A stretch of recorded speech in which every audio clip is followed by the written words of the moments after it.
रत्नागिरी सिंधुदुर्ग लोकसभा मतदारसंघातील उमेदवार कोण यावरनं सध्या राजकीय शिमगा या ठिकाणी रंगलेला पाहायला मिळतो आहे। कोकणात सर्वात प्रतिष्ठेची अशी रत्नागिरी सिंधुदुर्ग लोकसभा मतदारसंघाची ही निवडणूक आणि सध्या या निवडणुकीमध्ये महायुतीचा उमेदवार कोण असणार या संदर्भात सध्या राजकीय चर्चा या ठिकाणी रंगलेली पाहायला मिळते आहे। मशाली विरोधात धनुष्यबाण की कमळ अशा स्वरूपाची चर्चा सध्या कोकणातल्या नाक्यानाक्यावर या ठिकाणी रंगलेली पाहायला मिळते आहे। रत्नागिरी सिंधुदुर्ग लोकसभा मतदारसंघातील उमेदवारीवरनं सध्या चर्चा पे चर्चा या ठिकाणी होताना पाहायला मिळत आहेत।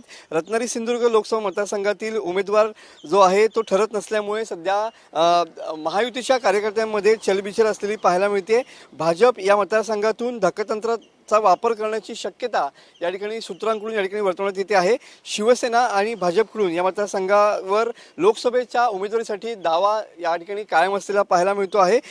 उद्योगमंत्री उदय सामंत यांचे बंधू किरण सामंत तर भाजपकडून केंद्रीय मंत्री नारायण राणे यांची नावं जी आहेत ती आघाडीवरती असलेली पाहायला मिळत आहेत। मात्र मशालीच्या विरोधात रत्नागिरी सिंधुदुर्ग लोकसभा मतदारसंघातून धनुष्यबाण की कमळ या संदर्भातील चर्चा सध्या रंगलेली पाहायला मिळते आहे। या मतदारसंघातून उमेदवार कोण द्यायचा याचा सध्या जो निर्णय आहे तो दिल्लीतल्या हायकमांडकडे गेलेला पाहायला मिळतोय आणि त्याच अनुषंगानं या संदर्भातला निर्णय हा लवकरात लवकर होण्याची अपेक्षा सूत्रांकडून या ठिकाणी वर्तवण्यात येते आहे। कॅमेरामन समित गजनेसह मी मनोज डेले, TV9 मराठी, रत्नागिरी।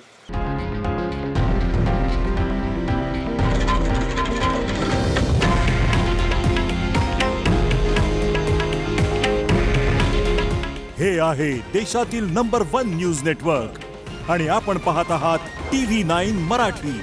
काळजी तुमची, हित महाराष्ट्राचं।